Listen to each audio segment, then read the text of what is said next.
Hello everyone, আসসালামু আলাইকুম। আজকে নিয়ে আসলাম ঈদের রেসিপি প্রিপারেশন নাম্বার 2 নিয়ে। আজকে আপনাদেরকে আমি তৈরি করে দেখাবো ইনস্ট্যান্ট মাওয়া। আমরা সবাই জানি ডেজার্ট আইটেম তৈরি করতে মাওয়ার কোনো জুড়ি নেই। আর আপনি যদি চিন্তা করে থাকেন এই ঈদে আপনি কাচ্চি বিরিয়ানি রান্না করবেন, তাহলে তো আপনার মাওয়া চাই। এই লকডাউনে আপনি মাওয়া কোথায় পাবেন? অথবা বাজার থেকে সব কিছু কিনে আনলেন কিন্তু মাওয়াটা আনতে ভুলে গেলেন, তখন কি করবেন?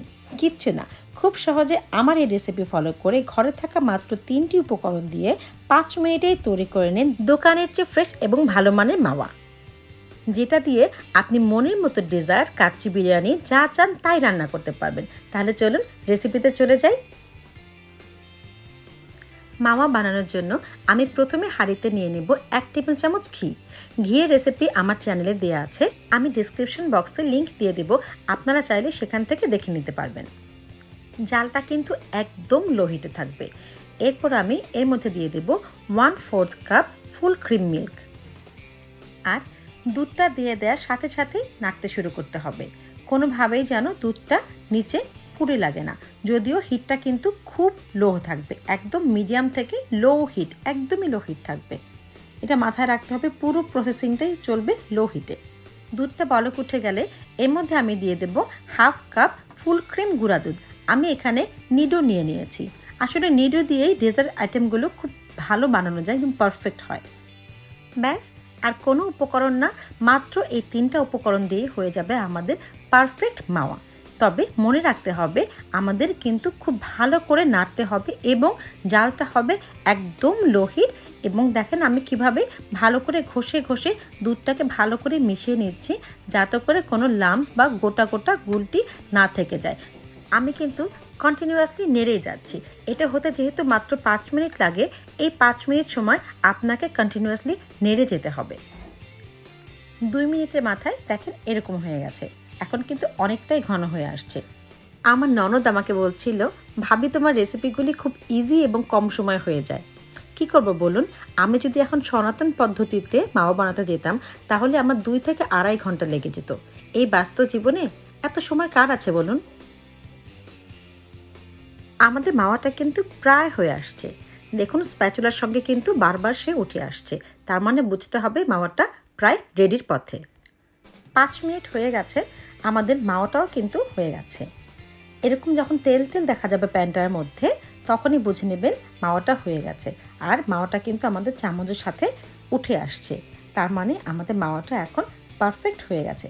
আমি এখন মাওয়াটাকে নামিয়ে নেব।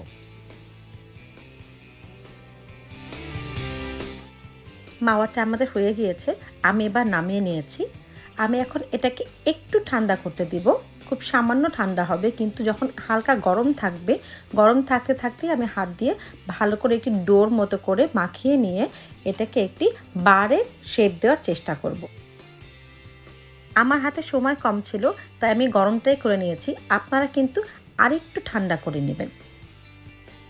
দেখুন আমি যখন মেখে নেওয়ার পরে ডোটা কত সফট হয়ে গেছে, একদম সফট একটা ডো হয়ে গিয়েছে। এবার আমি এটাকে আস্তে আস্তে সুন্দর করে প্রথমে গোল করে নিয়ে তারপরে আমি একটি বারের মতো শেপ দেব। যদিও এটা কিন্তু অপশনাল, এটা করতেই হবে এমন কোনো কথা নেই, আপনারা নর্মাল যেভাবে ছিল ওভাবেও রেখে দিতে পারেন, কিন্তু আমি এভাবে দেখতে সুন্দর লাগে তাই এভাবে রেখে দেব। এটাকে আমি নর্মাল ফ্রিজে এখন রেখে দেব। আপনারা যদি নরম মাওয়াটা ইউজ করতে চান তাহলে কিন্তু এখনই এটা ইউজ করতে পারবেন, এখনই এটা ইউজ করার জন্য পারফেক্ট। আর যদি শক্ত করে ইউজ করতে চান তাহলে এই অবস্থায় ফ্রিজে রেখে দিবেন, তারপর শক্ত হওয়ার পরে তারপর বের করে নিয়ে আপনারা ইউজ করবেন। এভাবে নর্মাল ফ্রিজে রেখে আপনারা এই মাওয়াটিকে এনজয় করতে পারবেন 1 মাস পর্যন্ত, অথবা যদি আপনি আরও বেশি সময় রাখতে চান তাহলে আপনি ডিপ ফ্রিজে রেখে 6 মাস পর্যন্ত এটি ইউজ করতে পারবেন।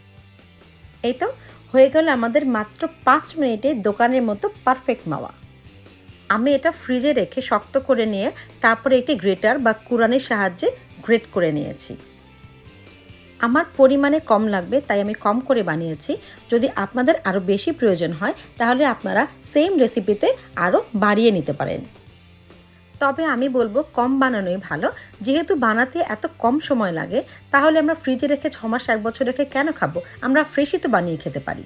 আমার এই রেসিপিটা যদি আপনাদের ভালো লাগে তাহলে লাইক কমেন্ট করে আমাকে সাপোর্ট করবেন এবং শেয়ার করে অন্যকে দেখার সুযোগ করে দেবেন। যারা আমার চ্যানেলটিকে সাবস্ক্রাইব করেছেন তাদেরকে অসংখ্য অসংখ্য ধন্যবাদ। আর যারা এখনও করেনি তাদেরকে অনুরোধ করবো আমার চ্যানেলটি সাবস্ক্রাইব করে বেল বাটনটিতে ক্লিক করে রাখতে। সবাই অনেক ভালো থাকবেন, সুস্থ থাকবেন, আমাদের জন্য দোয়া করবেন। আল্লাহ হাফেজ।